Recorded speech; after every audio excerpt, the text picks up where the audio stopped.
Philadelphia 21, Kansas City 17, the final in Arrowhead.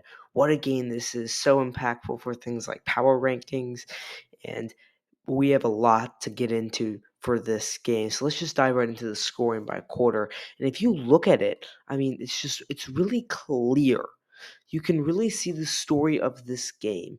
So we start off, the Eagles had 7 points in the first half. The Chiefs had 17. The most amount of points scored in any quarter of this game was 10. This is a defensive game.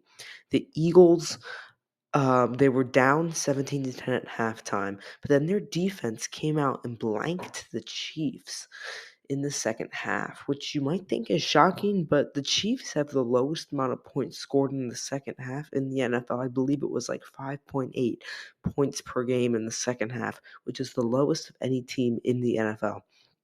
Now, the big thing here is the Chiefs, what they're going to be talking about is mistakes. The dropped passes here, the fumbles in this game, the turnovers is what was changed the game. Marquez Valdes-Scantling had 0 receptions for 0 yards and 0 touchdowns. And as a Packers fan, it really hit home when he dropped an absolute dime shot from Patrick Mahomes into that, would have been in the end zone and likely would have won them the game, that went out of his hands, and then the Eagles won. So that drop right there absolutely just changed the course of the Eagles season and changed the course of the Chiefs season and changed the way we see these two NFL teams. And if you saw, if you're watching the Monday Night Football after the game, he was slamming his helmet against the wall because he knows if he makes that simple catch, he brings it in, and it's a problem Marquez Valdes-Scantling has been having throughout his entire career. But on to the rest of the mistakes the Chiefs made. They are leading the NFL in drops, and we saw that a lot tonight. Travis Kelce dropped that third down. I mean, he made up for it on the fourth down after, but you just don't see that from him. This was such a big game, such a big stage, and the Eagles receivers did not come through. That is the only thing right now that is holding the Chiefs back. I'm sorry, not the Eagles here, the Chiefs receivers. That is the only thing that is holding the Chiefs back from being absolute perennial Super Bowl favorites.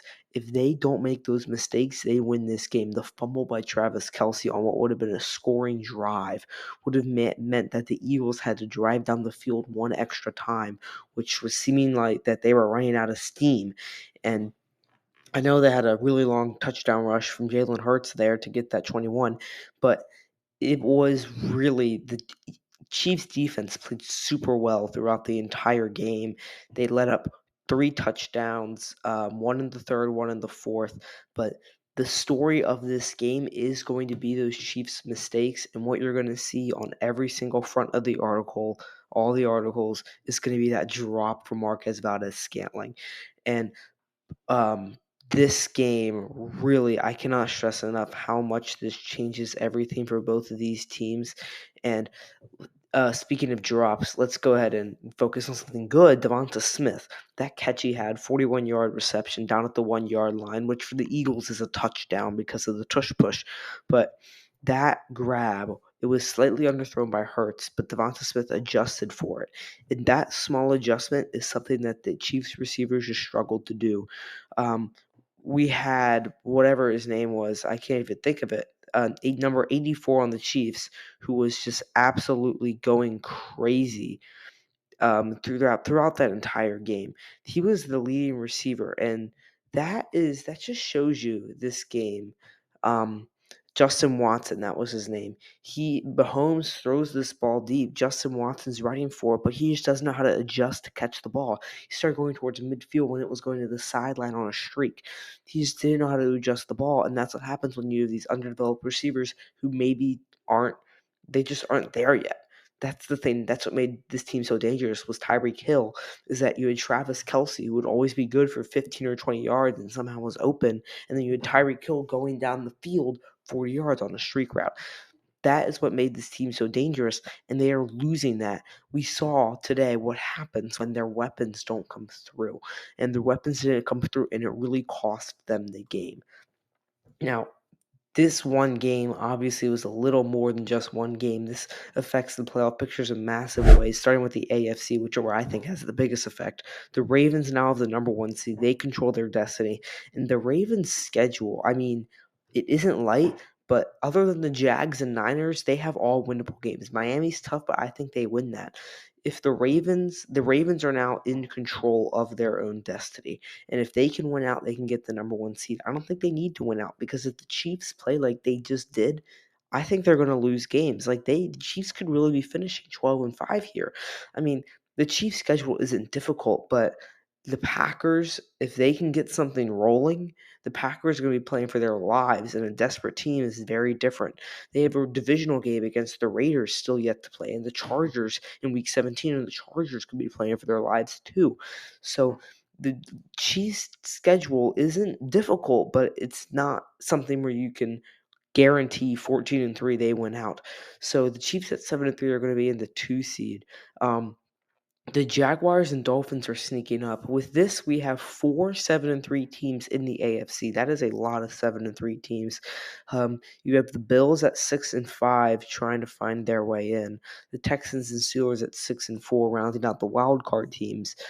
But this is going to be very interesting to see how the Chiefs are going to perform down the stretch because you can just see by looking at this it is not going to be a free 2 seed or a free 1 seed or a free 3 seed where they can afford to drop 2 more games. I think if they drop 2 more games, you're not even going to get the 2 seed because this AFC is so competitive. Speaking of competitive, that's not a good segue to the NFC because the NFC is not nearly as competitive. If we take a look at that playoff picture, the Eagles are in front at 9-1. Detroit at 8-2 is right behind them. Interesting thing about Detroit is they have the easiest schedule. I believe in the NFL, they have the easiest schedule in the NFL, remaining from like week 5 or something. They're at 8-2. But Detroit hasn't looked the same.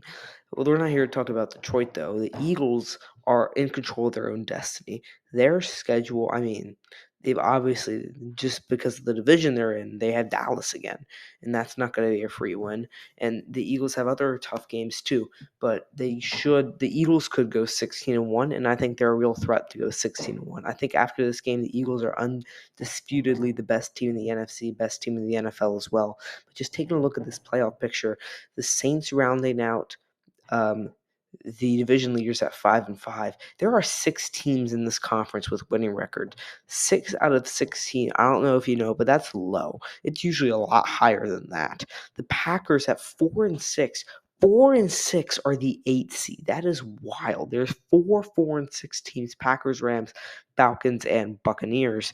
And then the Commanders at 4-7. And for the Packers, that win over LA is huge, but that loss to Atlanta is looming big. So for these in the hunt teams, if any one of them wants to get in, they need the Vikings to start losing, which they could do. The Vikings' schedule isn't a cakewalk, but realistically, the Eagles are going to be fine. That if they win that Dallas game, I don't see a way they can lose the division. With this game, this proved to me that they are the best team. And I don't really think there's an argument against that. And with that being said, the final thing I want to say about this game is that there are so many times where you'll be able to look at this and say, if this one thing happened, it would have gone differently. And that is what happens when you have these close games. And you're going to have players every single time walk into the locker room, banging their helmets against the wall because little mistakes cost you games and they cost you seasons. The big question for me is, does this cascade for the Chiefs? Do they start losing games? I don't think so, but don't color me surprised if they do. For the Eagles, can they build upon this? Can they win out? Can they go 16-1? I think that's a very real possibility. Unlikely, but a very real possibility. And I'm just super intrigued to see how the rest of the season goes after this game. But thank you so much for watching. It is currently past midnight for me, so I should probably go to bed. But see, I'm pumping out content. I'm working here. But if you enjoyed this game review, this little 10-minute chat, please leave a like and subscribe. I'd really appreciate it. And comment down below to help this video get more views. Let me know what you agree and disagree with me on, and I'd gladly have a discussion with you in the comments. This is just going to be such a fun season to see how the rest of this plays out. Thanks so much for watching. Enjoy the rest of your day.